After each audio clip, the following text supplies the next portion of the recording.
আমি এমন একটা মন্ত্রণালয়ের দায়িত্ব নিয়েছি, এখানে শত শত বাচ্চারা আছে যারা আমরা এতিম শব্দটা ব্যবহার করি ওদের ক্ষেত্রে। অনেক বাচ্চা যাদেরকে তাদের দরিদ্র মা বাবারা ফেলে রাস্তাঘাটে ফেলে চলে যায়, আমরা গল্পের মতো শুনি। আমি তাদের জীবনের সাথে জড়িয়ে যাচ্ছি এবং সেই বাচ্চাগুলো 0 থেকে 6 এক ধরনের লালন হয় এবং 18 বয়স পর্যন্ত আমরা তাদের দেখাশোনা করি। আমি আমার ঈদটা কাটিয়েছি ওদের সাথে এবং এই যে মেহেন্দিটা দেখছো ওরা লাগিয়ে দিয়েছে। বান্ডেল থাকলে প্রতি সেনমানিতে টাকা বাঁচবে। বিকাশ সেনমানি বান্ডেল কিনে জিতুন প্রতি লেনদেনে।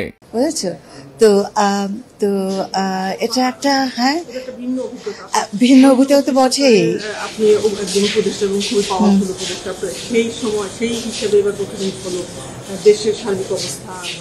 শোনো, আমি বলি তোমাকে দুটো জিনিস। এই ঈদটা অনেকভাবে আমাদের জন্য একদিকে যেমন খুব কষ্টের ছিল, যেমন ধরো আমার খুব ইচ্ছে করছিল যে আমরা যদি যারা আহত হয়েছে, তারপরে যাদের পরিবার তাদের সন্তান হারিয়েছে তাদের সাথে কাটাবার খুব আগ্রহ, কিন্তু কঠিন। তারপরেও তাদের সাথে কিছুটা সময় কাটিয়েছি, নাফিসের পরিবারের সাথে, আনাসের পরিবারের সাথে। তো ঈদটা একটু ভিন্ন ছিল। তারপরেও আমার খুবই ভালো লেগেছে, যেহেতু আমি একটা দিন সারাটা দিনই প্রায় বাচ্চাদের সাথে কাটিয়েছি। কিন্তু তোমার প্রশ্নটা কি বলো আমাকে?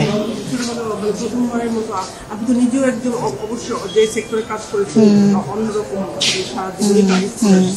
এবারের অভিজ্ঞতা একটু ভিন্ন, সরকারের থেকে সরকারের উপদেষ্টা হিসাবে এবং ভিন্ন প্রেক্ষাপটের সরকার।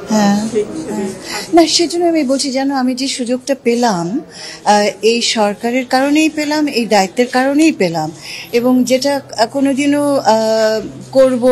করতে পারবো ভাবিনি, আজকে সেটা করছি। এবং আমার মনে হয় আমার মন্ত্রণালয়ের একটা সত্যি একটা ব্যতিক্রম অবস্থা আছে।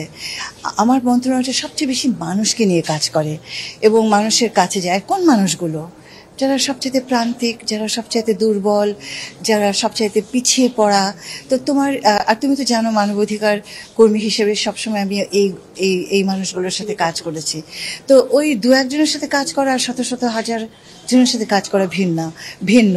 কয়েকটা এলাকায় কাজ করা আর 18 কোটি মানুষের জন্য কাজ করা ভিন্ন। অবশ্যই আমার জন্য এটা একটা সাংঘাতিক অভিজ্ঞতা। তো একটাই আমার লক্ষ্য যে আগামী ঈদের মধ্যে যেন আমরা সমাজ কল্যাণ মন্ত্রণালয়ে আর মেয়েদের যে মন্ত্রণালয়টার দায়িত্বে আমি আছি, সেখানে আমি মৌলিক কয়েকটা পরিবর্তন আনার খুব চেষ্টা করছি। তুমি জানো আমি এটা ঘোষণাও দিয়েছি। আমি এই কথাটা আরেকবার একটু বলি যে আমি নারী নির্যাতন, শিশু নির্যাতনের বিরুদ্ধে আমি খুব কঠোর একটা অবস্থান নিয়েছি এবং খুব গুছানো একটা পরিকল্পনা নিয়েছি, যেটা খুব শিগগিরই তোমরা দেখতেও পাবে। তো আমার টার্গেট হচ্ছে আগামী বছরের মধ্যে সারা দেশে আমাদের একটা সিস্টেম তৈরি করে ফেলা, যার মধ্যে দিয়ে আমরা প্রতিটি নির্যাতনের কেস আমরা স্পর্শ করতে পারবো এবং সেটাকে নিয়ে আমরা দমন করতে পারবো। শুধু আইনগতভাবে নয়, এই বাচ্চাগুলোকে, এই মেয়েগুলোকে শুধু রিহ্যাবিলিটেট করা নয়, যারা করছে তাদেরকে দমন করা। তো এটা বলতে পারো আমার একটা বড় লক্ষ্য। আমরা যেটা ভেবেছি যে আমরা প্রতিটি এলাকায়, যেমন ঢাকায়ও আমরা এটা পাইলট করতে যাচ্ছি, প্রতিটি ইউনিয়ন পরিষদে আমরা একটা সোশ্যাল ফোর্স তৈরি করতে যাচ্ছি। আমরা তো বলি সোশ্যাল ওয়ার্ক, আমরা বলি কেয়ার গিভার্স, কিন্তু এটা হচ্ছে এমন একটা ইয়াং তরুণ ফোর্স যারা এই ভায়োলেন্সের বিরুদ্ধে ট্রেন্ড হবে এবং তারা এটা এক ধরনের তাদেরকে একেবারে প্রশিক্ষিত করতে যাচ্ছি। আমরা প্রফেশনাল ট্রেনিং দিচ্ছি ওদের। তুমি বলতে পারো প্যারামিলিটারি, তুমি বলতে পারো জেন্ডার ভিত্তিক, এবং তাদেরকে একটা বেশ কমপ্লেক্স একটা ইন্টিগ্রেটেড একটা ট্রেনিং দিতে যাচ্ছি। তো এটা শুরু হোক, এত কথা আগেই বলার চাইতে শুরু হোক, কাজটা শুরু হোক। বলো। হ্যাঁ, আর এটা তো বিচার বিভাগ বলতে পারবে, কিন্তু আমরা নজর রাখছি, আমরা চাপ রাখছি, এই বিচার হতেই হবে। এবং আমার ধারণা সেই কমিটমেন্টটা গভর্নমেন্টের আছে এবং আমাদের আইন মন্ত্রণালয়েরও আছে। শোনো, আমরা তো একটা সময় নির্ধারণ করেছি যে এই ধরনের কেসগুলো 1 মাসের মধ্যে যেন বিচার হয়ে যায়।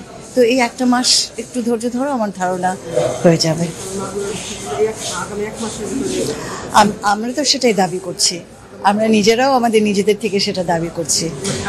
এখন থেকে আগামী 1 মাস না, কাজটা তো শুরু হয়ে গেছে, তো আমি আশা করছি যে 1 মাসের মধ্যে। এটা ব্যাপারে খুব সিরিয়াস, দেখা যাক। হ্যাঁ, আমি অত স্পেসিফিক্যালি বলতে পারবো না, এটা ওই রেলেভেন্ট মিনিস্ট্রি বলতে পারবে, কিন্তু আমরা আমাদের মহিলা ও শিশু মন্ত্রণালয় থেকে এটাকে একটা পর্যবেক্ষণের মধ্যে রাখছি এবং আমরা চাপ দিতেই থাকবো যাতে করে এটা তাড়াতাড়ি হয়ে যায়।